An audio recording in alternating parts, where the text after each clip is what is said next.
Welcome back to Anxiety Slayer. I'm Shan Vanderleek. Every week, Ananga and I offer a holistic, compassionate approach to managing anxiety, drawing upon our many years of experience. We aim to equip you with tools and strategies you can implement immediately to alleviate symptoms of anxiety and cultivate a sense of calm resilience. Before we get started, we'd like to give a shout out to our new patrons, Alyssa, Claire, Richard, and Karen. Thank you so much for supporting Anxiety Slayer. And if you'd like to become an Anxiety Slayer patron, you can unlock a world of support with over 200 downloads at patreon.com/anxietyslayer. Today, we're focusing on proven and practical techniques that provide anxiety relief. We'll be sharing breathing exercises, grounding techniques, and a host of daily practices to help you overcome challenges, cultivate more peace, and thrive. And speaking of thriving, Ananga, thank you so much for showing up today when you're not feeling so great. And I really appreciate you showing up with your sultry, deep voice and having this conversation. Hey, Shan, happy to be with you, even though I sound a little different. Well, I hope that you're feeling better than you were yesterday, and I do really appreciate you carving out the time when you are feeling a bit unwell. It's a pleasure. Let's begin our conversation with our favorite go-to breathing exercise for anxiety relief. Yeah, something we've shared many times over the years is a practice called the long exhale. I'd like to say a little bit about how breathing techniques are so helpful for calming anxiety. And once you've learned one or two favorites, you can practice them anywhere. Just 3 minutes of calm breathing can help you settle racing thoughts and calm anxiety. Many people living with high levels of anxiety tend to breathe high up in their chest, and shallow breathing can increase anxiety by building into hyperventilation. So slow, steady breathing and focusing on a longer exhalation redresses this imbalance, this hyperventilating, and it takes the body out of fight or flight and anxiety into a more relaxed state. And working with anxiety calming breathing techniques sends a message to your nervous system and helps you downgrade anxiety. It sends a message that I've got this, everything's okay. When we're breathing anxiously, we're subconsciously reinforcing anxiety. And when we take control of our breath, gently direct our breath, we're saying it's okay. I've got this. It's a really simple and really effective way of working with anxiety. So what we're encouraging here is to pick a couple of techniques and bring them into your morning, ideally, and evening. Bring them in every day. And the long exhale is something that is super easy to do and can be done at any time. It's not something you need to carve out hours for. It's a moment by moment, beautiful way to get back in your body, to breathe some calm back into your world when you're feeling a bit jangly. And here's how you can do it. You can sit or stand, but be sure that you soften up a little before you begin. Softening up means making sure your hands are relaxed, that your knees are soft, dropping your shoulders and letting your jaw relax, and even letting your eyes relax. And now breathe in slowly through your nose and count to 4, and allow your stomach to expand as you breathe in. Now hold that breath for a moment and then release your breath slowly and smoothly as you count to 7. You can release your breath through your nose or through your mouth, whatever feels most comfortable to you. Now let's repeat this again. Breathe in slowly through your nose and count to 4. Allow your stomach to expand. Hold it. And now release. And again. breathing in slowly, counting to 4, holding, and then exhaling. And just doing that for a few times, you should notice that you're feeling a little bit more calm and relaxed. Imagine doing this for a minute or two. It's a really nice thing to do first thing in the morning to just allow a few more minutes, drink some warm water, and then sit quietly and take a few calming breaths. It's a great way to settle into the day in a very calm and positive way. One quick tip that I would recommend if you are somebody who breathes shallowly quite a bit is to create some sticky notes that just say breathe or long exhale or something, and put one on your computer and put one on your bathroom mirror, put one on the refrigerator door to remind you that at any moment you can take a few nice, deep, long breaths to calm your nervous system. Yeah. And also book them in, put them on your to do list. My breathing practice in the morning and evening is on my calendar.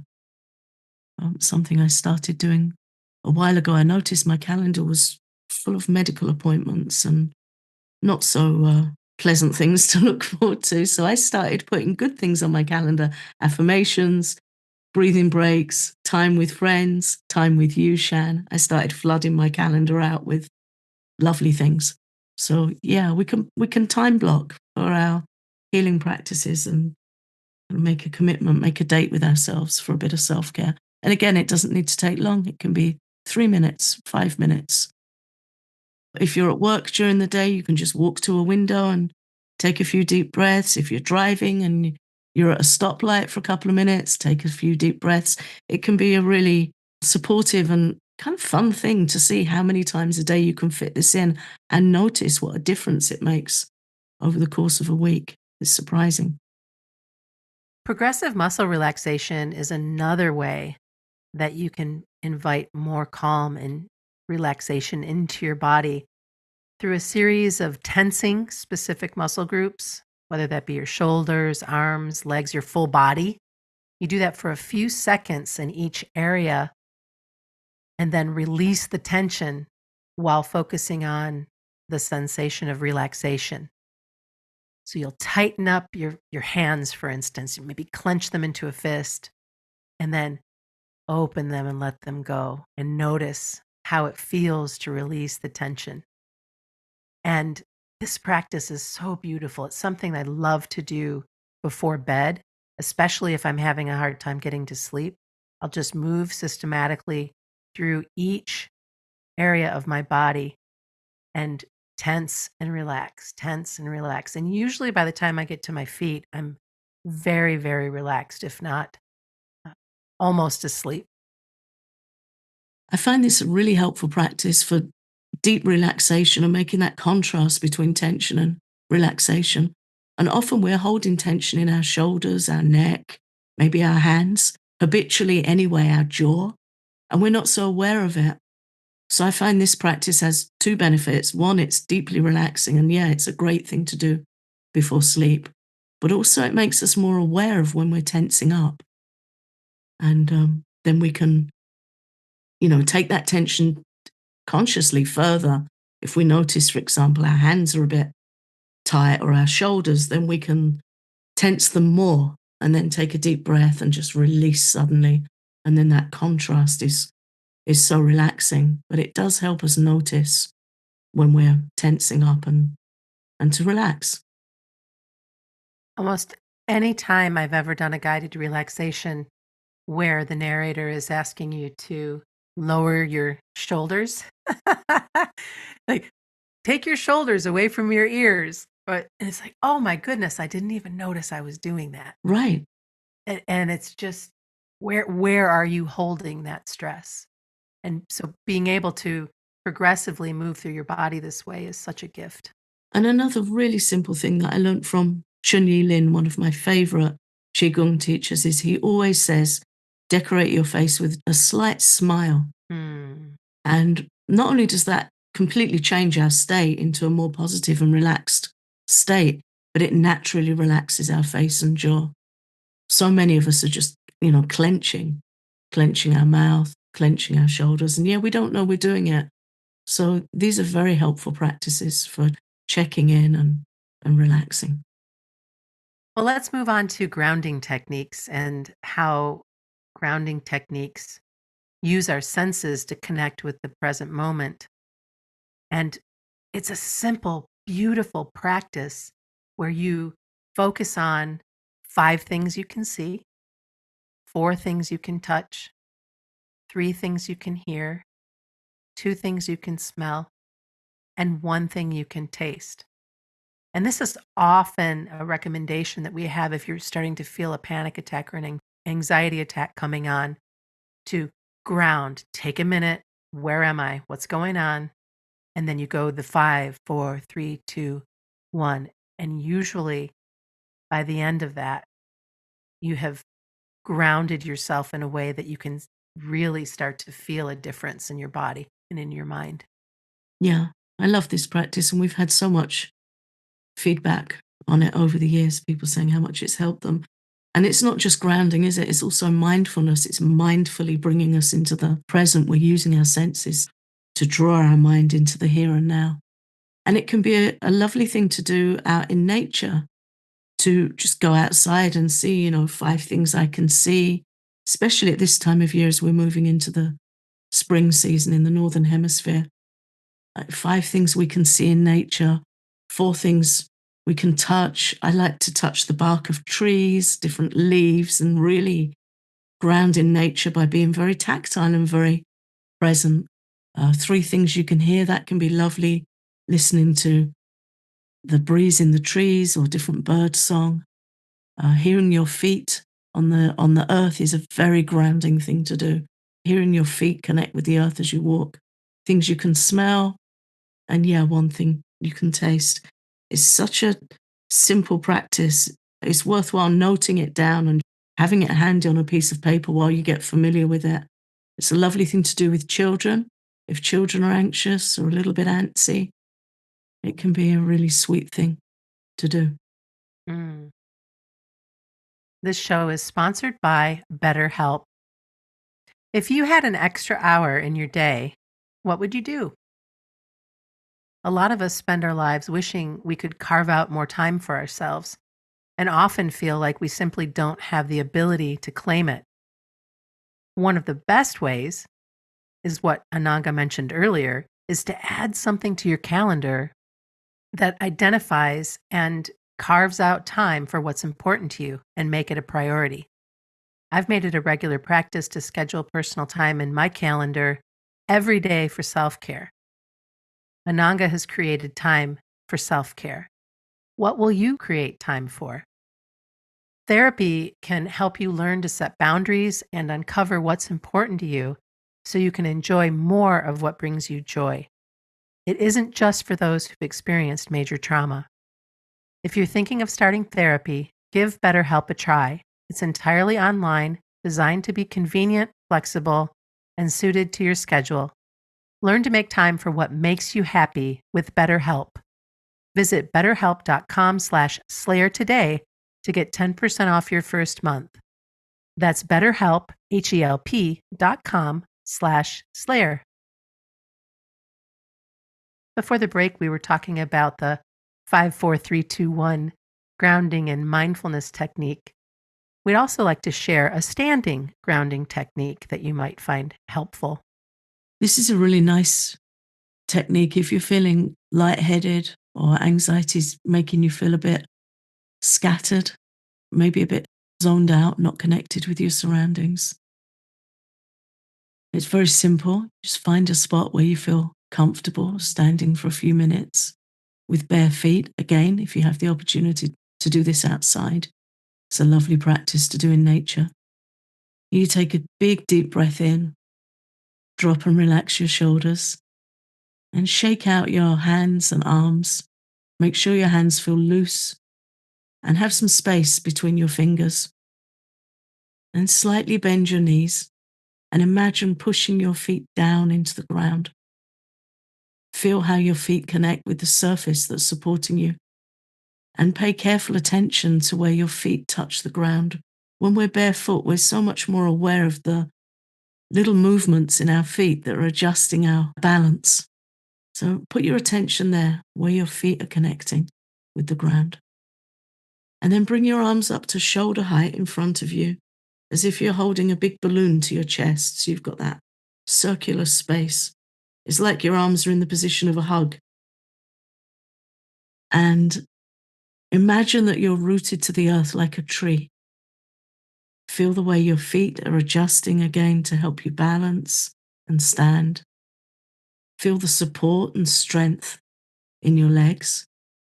And just stand like this for a few minutes with your arms out at chest level, breathing in deeply, taking slow, deep breaths, and feeling rooted to the earth like a tree. You can even imagine roots going down from your feet into the earth. And if you like, you can do this hugging your favorite tree. Yeah. If there are any tree hugger listeners like I am, I will hug the tree. Or sometimes sit with my back against the tree.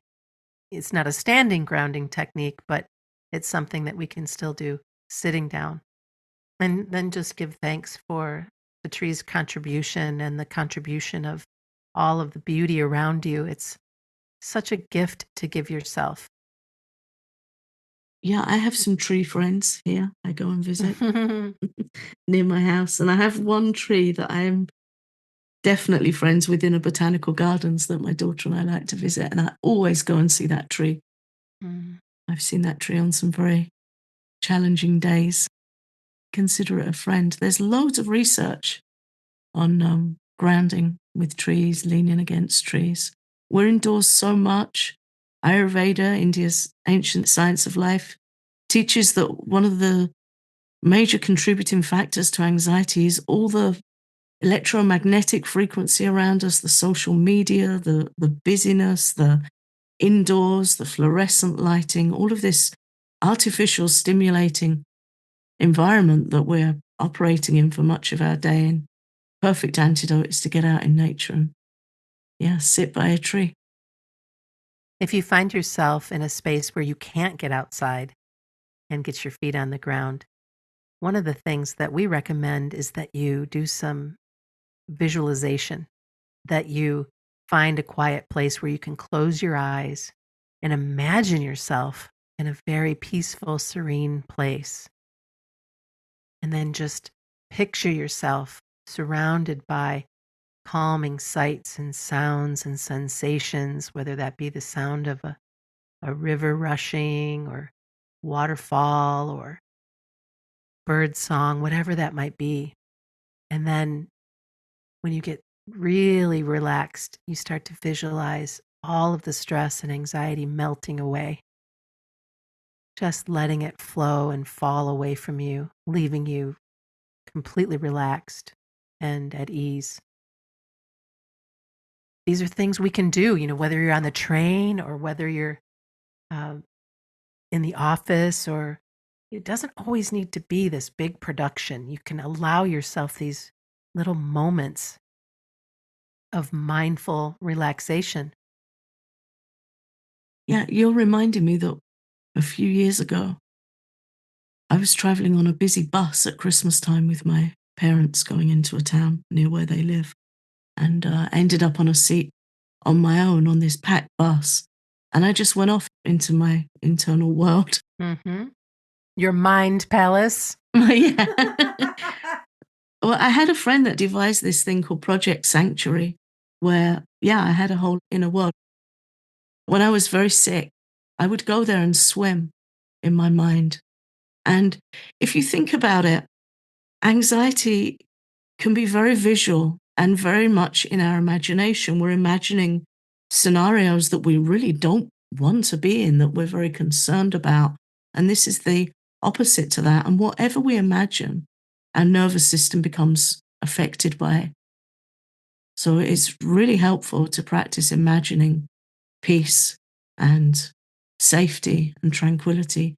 And you recorded a beautiful guided practice called Oasis Journey. Oasis Journey Guided Visualization for Calming Anxiety. And that's on our Patreon. if you're someone that likes a bit of guided support, sometimes I can visualize. It took me a while to learn how to do it. I wasn't able to do it very easily, but I practiced and built this kind of inner world that I'd go to, which I really enjoyed. But if we're tired, low energy, or don't consider ourselves someone that can visualize easily, it can be nice to follow along a guided journey with somebody else. And we've recorded a few of these, and we've put some nature sounds in and gentle flute music to kind of create this atmosphere. And it's really helpful for not just our anxiety, but our health in general, to be visualizing something relaxing and beautiful and safe. It gives us a real break. And then as we kind of round out our conversation, positive affirmations go hand in hand with visualization breaks and with breathing exercises and all of these techniques that we've been sharing. And it's as simple as repeating statements to yourself, such as, I am calm and relaxed, or I am calm and centered. I have the strength to overcome challenges. I am capable and worthy of peace and happiness.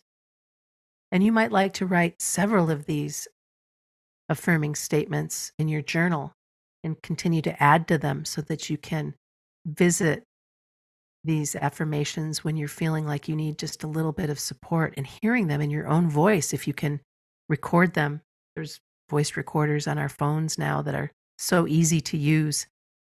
Whether you write down these affirmations or whether you record them on your phone or whether you just uh, say them on the fly out loud, there's nothing quite like having your own voice create these statements to support yourself. Listening to your own voice, creating affirmations, or listening to ours. We've also done some positive affirmations and made them available. But there's something beautiful about retraining your brain into that I am space instead of being in that space of I am not, or I can't, or this is too hard, or all of the things that we create when we're feeling anxious. Now, you and I both know this is something that I struggled with for a while, and you would describe me as crunchy around affirmations. And what I realized was I felt very personal about it, and I just needed to find the ones that sat well with me. So I wrote some, and you kindly recorded them, and they're on our Patreon. And I wrote some others and recorded them for myself. And I'm listening to those every morning and every evening and finding them really helpful. So I'm a convert. Yay! It took you a while to get through to me, but I really now feel I benefit from affirmations, and I think it's doubly affirming to have them spoken in your own voice. That's really healing. And again, anxiety, we're affirming what we don't want. We have so many questions come into us about what if thoughts and how to tackle unwanted thoughts in the mind. So these are wanted thoughts. We're acknowledging our strengths. We're affirming desired outcomes, or we're affirming that I'm calm, I can do this. And yeah, you have trained me up, and I'm grateful. Ananga and I have a weekly Anxiety Slayer challenge for you. We invite you to pick a practice from this week's episode and give it a try, and then share your experiences in our private Facebook group. If you're not already in our private Facebook group, you can easily search groups and look for Anxiety Slayer and join us. We have almost 4,000 members now. And we'd love to hear from you. We'd love to know which practices you're enjoying, what's working for you, and of course, always how we can be of service. Mm. We received a couple of lovely messages in the last week from group members who are using tapping and meditation practices. And were sharing how much it's helped them. Two different scenarios, one with health anxiety and one with being out and about in the world. It's always so lovely to hear from people. How are you doing? Yes. So take us up on this challenge, pick a practice from this week, and then share your experiences in our private Facebook group. Access exclusive content and perks to support your mental wellness journey at our Patreon, where you can get a deeper dive into some of the topics we cover, as well as over 200 downloads, including all of our guided relaxations. If you're interested in becoming an Anxiety Slayer patron, you can learn more at patreon.com/anxietyslayer. Thanks for listening.